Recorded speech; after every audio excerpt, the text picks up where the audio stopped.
13.131. If f of x satisfies limit extends to 1, f of x minus 2 by x square minus 1 equal to pi, find limit extends to 1 f of x. So given that f of x satisfies this equation, so in that case we have to find limit extends to 1 f of x. So here given that limit x tends to 1, f of x minus 2 divided by x square minus 1 equal to pi. This is given. So we know we can apply the limit. We know the property limit x tends to a f of x divided by g of x equal to limit x tends to a f of x divided by limit x tends to a g of x. That means we can apply the limit for numerator and denominator separately. So here limit x tends to 1, this rational function, we can apply the limit for numerator and denominator.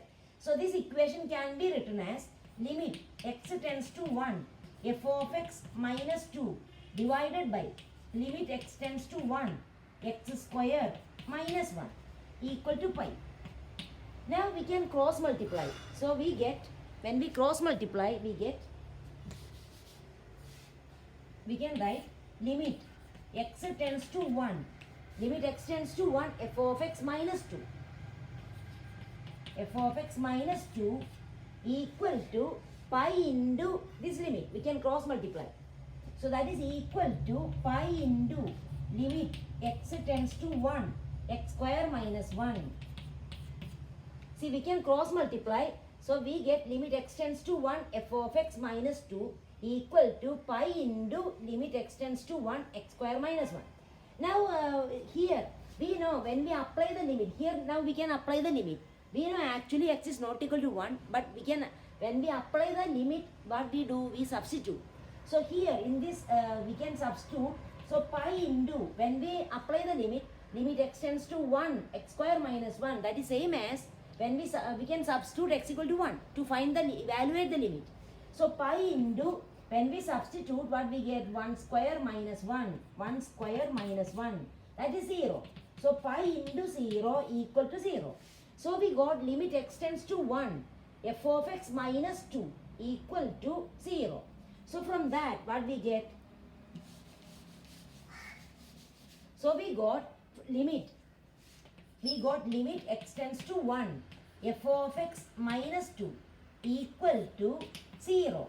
Now here when we apply the limit, we can apply, we know limit x tends to a f of x minus g of x equal to limit x tends to a f of x minus limit x tends to a g of x. So we can apply the limit for each term. So we can write limit x tends to 1 f of x minus limit x tends to 1 2. We can apply the limit for each term. So limit x tends to 1 f of x minus limit x tends to 1 2. That is equal to, right side is 0. Now what is limit x tends to 1 2? That is limit x tends to 1 f of x equal to, this we can take to right side. That is limit x tends to 1 2. What is limit x tends to 1 2? This is a constant. So when we apply the limit, we get the same. So that is equal to 2.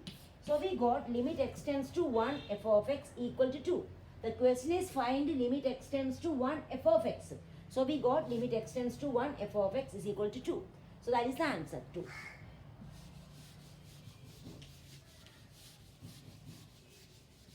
Now 32, if f of x is defined like this, and for question is for what integers m and n does both limit x tends to 0 f of x and limit x tends to 1 f of x exist. So we have to find for what values of m and n limit x tends to 0 f of x exist. So we can limit x tends to 0 f of x. So limit x tends to 0 f of x exist means left limit and right limit. See, when we think about the limit, evaluating the limit, see the function whether we need to find left limit and right limit. X tends to 0 means left limit is limit x tends to 0 minus f of x, and right limit x tends to 0 plus f of x. So we have to think whether we need to find left limit and right limit. So if x is less than 0, x greater than 0, f of x is different. We have to find left and right limit. See, when x is less than 0, what is the function? X is less than 0, this is the function. x greater than 0, this is the function, different. So we have to find left and right limit. So we want to find the m and n when limit extends to 0, f of x exists. That limit exists means left limit should be equal to right limit. Then only we can say that limit exists. So here limit left limit, we will find left limit. So limit extends to 0 minus f of x. When x less than 0, what is f of x? X less than 0, what is f of x? Write that. mx square plus n. mx square plus n. Now we can evaluate the limit. When we evaluate, we substitute x equal to 0. So m into 0 plus n, that is equal to n. So left limit equal to n. Now we can find the right limit.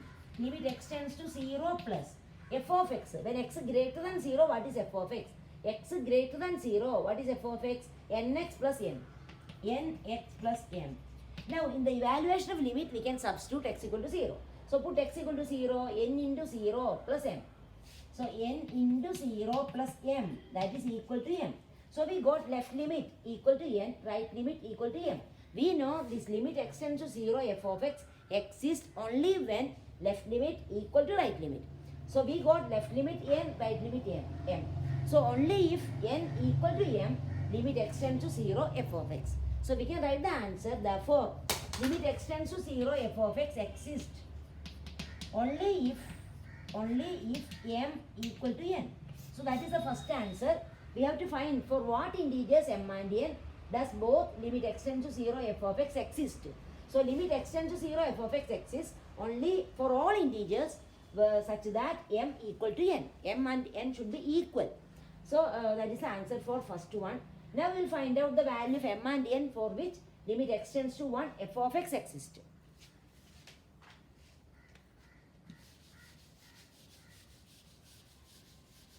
So for that we want to know for what values limit extends to 1, f of x exists. So this limit exists means left limit should be equal to right limit. So we have to think whether we need to find left limit and right limit. See, when x less than 1 function is nx plus n. X greater than 1, this one. So different. So we want to find left limit and right limit. So we will find left limit. Limit extends to 1 minus f of x equal to limit extends to 1 minus extends to left limit means x less than 1. When x less than 1, what is f of x? X less than 1, f of x is nx plus m. Nx plus m. Now in the evaluation of limit, we can substitute x equal to 1. So n into 1 plus m. N into 1 plus m. That is equal to n plus m. Now we can find the right limit. Limit extends to 1 plus f of x equal to limit extends to 1 plus. See, extends to 1 plus means x greater than 1. When x greater than 1, what is the function? Nx cube plus m. Nx cube plus m. Now evaluation of limit. We can evaluate the limit. When x equal to 1, we can substitute x equal to 1.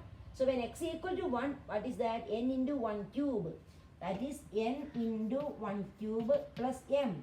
That is equal to n plus m. N into 1, n plus m. So we got left limit equal to n plus m. Right limit equal to n plus m. Both are equal. Now already they are equal. So that means whatever be the, only when left limit equal to right limit, this limit exists. Question is for what value of m and n, this limit exists. So for here, whatever be the value of m and n, for all values, this left limit n plus m equal to n plus m. Both are equal. N and m, whatever be the values for n and m we give, these both will be equal. So that means for all integral, here for question is for what integers m and n. So for all integral values of m and n, this limit exists. Because always this left limit equal to right limit. Whatever be the value of m and n, left limit will be equal to right limit. So answer is limit extends to 1, f of x exists for all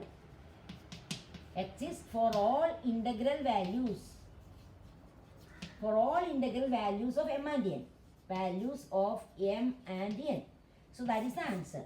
So this limit extends to 1 because for all values of m and n, these will be equal. Left limit equal to right limit. Whatever be the value of m and n. So for all integral values of m and n, limit extends to 1, f of x exists. Okay.